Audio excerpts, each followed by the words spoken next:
Mesdames et messieurs, bonsoir. Soyez les bienvenus, comme chaque fois, pour la chasse au trésor qui commence et qui va se dérouler dans un pays tout à fait fabuleux, le Zaïre, qui est le plus grand pays d'Afrique, si l'on accepte l'Algérie, bien entendu, et le Soudan, qui ont chacun un immense désert. Mais le Zaïre est le plus grand pays d'Afrique. C'est un pays qui est grand comme une fois et demie l'Europe, vous imaginez. Et c'est un pays qui est si riche en ressources que son potentiel de développement est tout à fait extraordinaire. Je vous en dirai un mot dans un instant. Nous jouons avec deux candidats français que j'accueille sur ce plateau. Soyez les bienvenus et gagnez tout de suite la place d'où vous piloterez cette émission. Je voudrais vous dire un mot de la région de Matadi où nous allons jouer. C'est tout à fait le Bas-Zaïre. C'est au sud de Kinshasa, la capitale de 3 millions d'habitants, sur le fleuve Zaïre, l'ex-fleuve Congo, qui est l'un des plus grands fleuves du monde, 4700 km et un énorme débit. Et l'équipe de René Denis, l'équipe de production de cette émission, a tourné quelques images un petit peu au nord du site où nous allons jouer, qui est le site d'Inga. Alors le site d'Inga est tout à fait extraordinaire, car c'est là que l'on construit actuellement l'ensemble Inga 10. Il y aura 10 barrages sur ce fleuve. Le premier Inga 1 est construit, il est en service depuis 12 ans, il produit 300 mégawatts d'électricité. Le deuxième Inga 2, en service depuis 2 ans, produit 1200 mégawatts. L'ensemble d'Inga, l'ensemble de ce projet fabuleux, produira une électricité qui aura à peu près un potentiel équivalent à 1/5 de ce que produisent les États-Unis.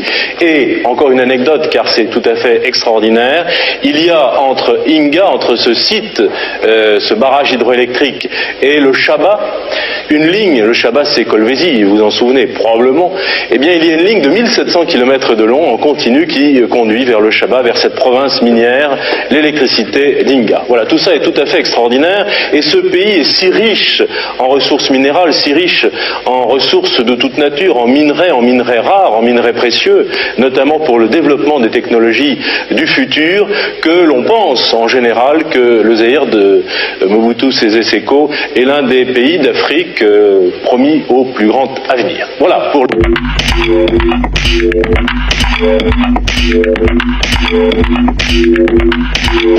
Now I want to then talk about something very practical.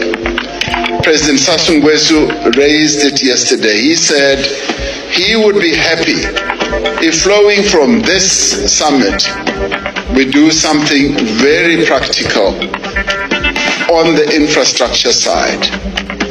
Having said that 600 million people in Africa do not have electricity, and yet we've got all the resources to generate electricity, particularly the mighty Congo River, and that there have been plans to build a number of power stations that will generate, in my calculation, up to 70,000 megawatts.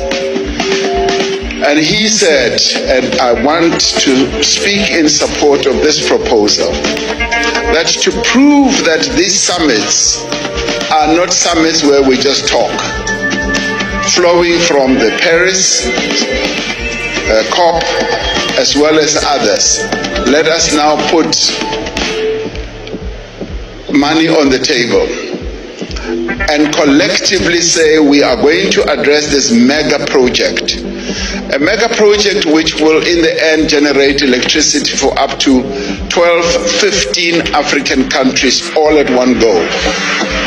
And this is a project that I think the multilateral development banks here working together, the call that you've made, President Macron, can actually fund. And where, as we rise from this, we should be able to say the Inga Dam is now going to be developed into the Inga Power Station, the one that President Sassou Nguesso mentioned, and the next one as well. If we can do that, then we as Africans will now be convinced that these summits are really meaningful.